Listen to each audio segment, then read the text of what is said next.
in our own personal past. Because you may say something out loud and Jill will go, well, that's fair enough, and I might get reacted by it. I might reactivate with what you've just said because I have a different past, and that what you've just said has a different meaning for me, and that would create a whole spiral of, I don't know, systemic lose or start us on the downward.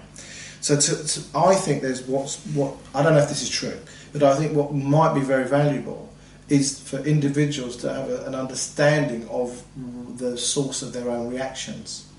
Because if you walk into different people's lives and say different things will stir different emotions. And I think there's a certain requirement. And I think, going back to what you said about, why haven't more people taken it on? Because one thing we used to get is people would turn up, in the early days more than now, they go, well, I already collaborate.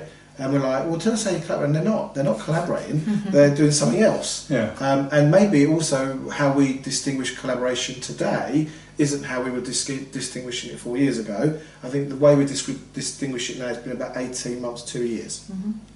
This idea of something of value that is created by three people coming together that otherwise wouldn't exist. So actually it's the output. It's actually that there's things you can do on your own, and you should go do those things.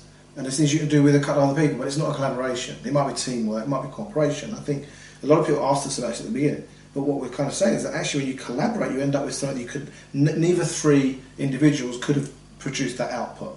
Because and also there's something about losing the ego in the collaboration, because what comes out, Jill and I joke about this, right? No, I came up with accomplice. I came up with accomplice. And I'm pretty clear it was me. But that aside, is we've managed to, well, we're working on it. But I think really genuinely, Jill and I have managed, and there are a number of people now that I feel kind of get that, is that almost like we don't really care. Was it Jill, was it me, was it half and half, and how do you monetize that or keep score of it is a real problem I think people have. And we just don't know, we just got something that explains accomplice, we've got something that explains collaboration, we've got something that explains fierce guessing competition. All this stuff is amalgamated, and the output is more important than the individuals. And at a level of identity, you kind of want to go, oh, I did that bit. I was that bit, because you've got to trace it back to which bit do I own. Can I lose myself in systemic win when the bigger picture is more... Now, I know it's not that you lose yourself completely because you've played a part, but on a level, at the level of identity, at the level of individual self-interest, selfishness, the selfish side, the ego wants to kind of own it or control it. Yeah, and that to me is because you've got too narrow a sense of yourself. I mean, a story, I don't know if it's true, but I'm pretty sure it is, from the American Indians and the Eskimos. When a person gets really old, they take themselves out in the blizzard. Now, they're not doing it, they're so identified with the tribe that they're looking after, they don't want to be a burden.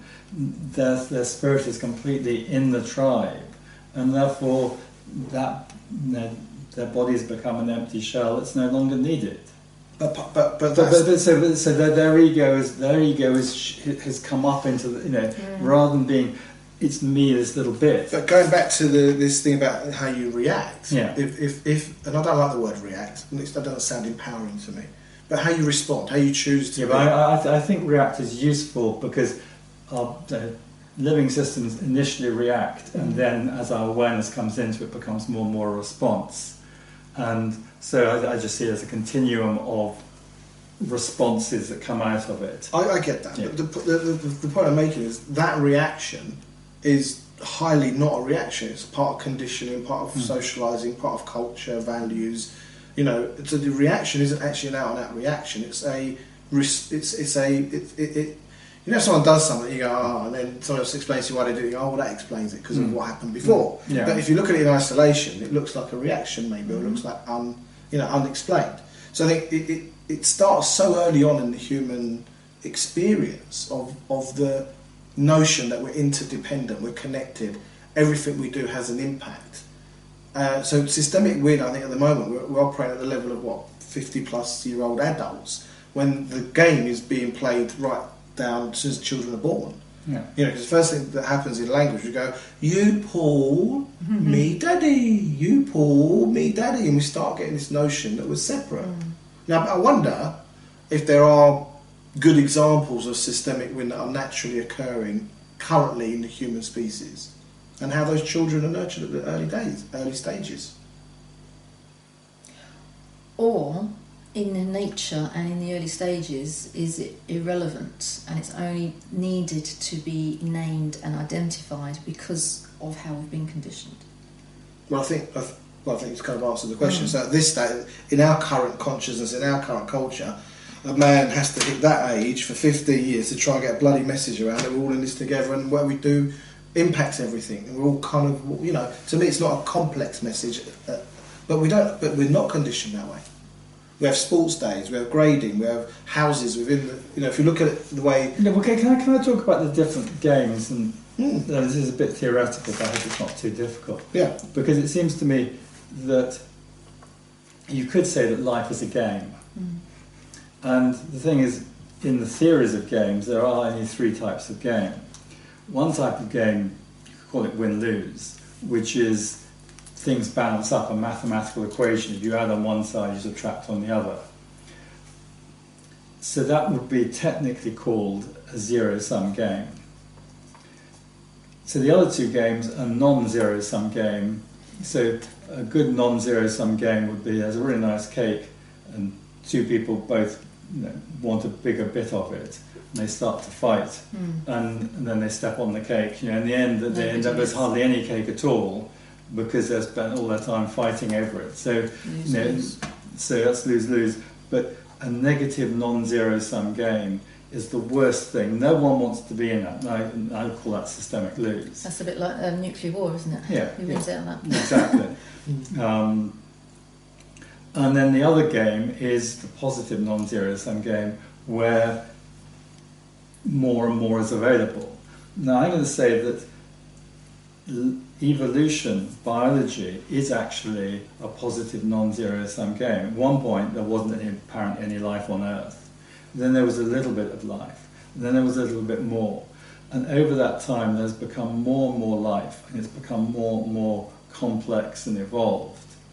So life itself is a positive non-zero-sum game. It is systemic win. And the other thing that's really magical about life, which is to do with death, which is if you garden, if you want to grow enough stuff in your garden, you have to grow too much. And you're going to say, okay, I want lettuces for the next couple of months, whatever it is.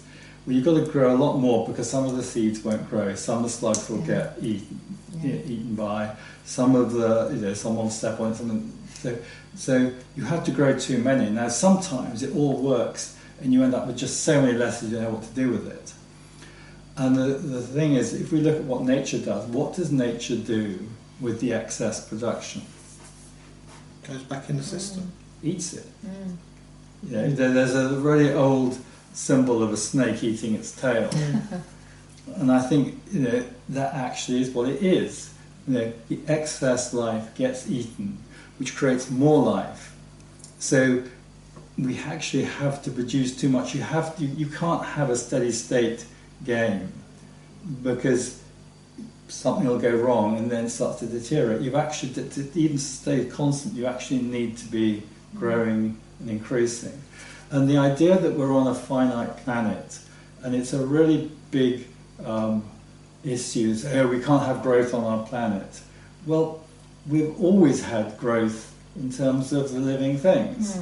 It's got more and more complex, there's more and more of it. And the amazing thing is the spare bits get eaten to produce even more. But what we have is such a consumerist society that we've got way too much. And that's the other end of the scale, isn't it? Well, so you could say that if we go back to the environmental thing, we completely depend on the environment. And you depend on the environment for two things. One thing is, the obvious thing, is the resources. So Karl-Heinrich Robert talks about this. As a scientist, if you cultivate something in a petri dish, there's a whole bunch of growth and it sort of dies back. And most people think it's died back because it's run out of nutrients. Do you know what's actually happened? It's all the waste products from that growth choke it. If all you do is you just wash off the dish, you will get the same growth 3 or 4 times before you start to get any level of lack of nutrients. So the two things that nature, our environment, does for us is it gives us all this stuff we need, but it absorbs all our waste. Right. The gardener, I'm keen on gardening. You compost it, and that, the forest floor, whatever it is, it becomes the new fertility. So it goes in, it gets processed, and that becomes food. And there's a really amazing thing about whales. They've discovered that because there are fewer whales, there are less krill and small things, because all the whale shit fed all these small creatures. And they went all the way down, put it up. So the whale shit is a really crucial part of the fertility of the whole system. So waste is really, it's a beautiful thing from permaculture, which is there is no such thing as pollution. All there is a valuable product at the wrong place in the wrong quantity. So you put your sewage in the river, it's pollution. You biodigest it or whatever it is, it's fertility and energy. And it's just so it's like, but what we do particularly badly is actually look after is the waste, and we're seeing with all the plastic pollution and stuff at the moment and things like that. So we're actually in a system that is growing, it's creating more and more opportunities, but we're not looking after the waste. And we're then saying, oh, but we can't grow, which is actually the wrong mindset. You can grow too fast, but we actually need to. The idea that we're going to create a steady state, forget it. Evolution is growing and developing, but we've got to work out how to limit ourselves. But doesn't industrialisation kind of put a skew on that? So it's really interesting what you're saying. With the whales and the poo, and I can kind of get, introducing different species into different environments and I get all that. That kind of feels like nature doing the balancing the books. But Peter Joseph, who's written a fantastic book called The New Human Rights Movement and looks at industrialisation, one of the things he talks about is externalities. So if we look at corporations around the planet, not one would be profitable if it was actually responsible for its externalities. It's waste. It's, like you said, I can't remember how you actually said it just now, but basically that valuable product output in the wrong place is pollution. In other places, it's it's something else. So at the moment, if the bottom line, as we distinguish it generally, is profit and shareholder value maximisation, the externalities are something to be hidden, landfilled, thrown in the sea, or whatever they're doing with it. But actually, if we looked at a triple bottom line, social benefit, global, environmental, and all the other bottom lines that we need, those companies wouldn't be profitable in the way they are today, but they'd be sustainable in the way they're not today. Absolutely. And I think we have a particularly stupid financial system. Well, you say stupid, but I don't think it's stupid. I think it's in the benefit of few over the many. Well, the other side to it is, I think there's a very good case if it wasn't for money, we wouldn't have achieved most of the stuff we've achieved in terms of development and everything else. So it's money is potentially amazing, but the form of money we've currently got is catastrophic. It's horrendous. It's probably. Well, I was going to ask you, if you were looking at the macro, people say, well, how are you going to make a big difference to the planet? I think the first thing I'd look at is getting control of money out of private hands, out of our businesses, and into social concern rather than, I mean, I agree with that. There's also another one I think about a lot, which is that there's very little that you can do in this world without money at the moment. You really do need money. And if you haven't got enough money, you can't get things you need. On the other hand, if you've got too much money, you can get things. I mean, you can buy the presidency of the US, for instance. But the thing is, I would like the people who have the money, because you can get amazing resources with it, to be the people who most want to look after people and most want to look after the environment. But they clearly don't, do they? Yeah, but you see, there's a level at which, as we have a responsibility, each one of us,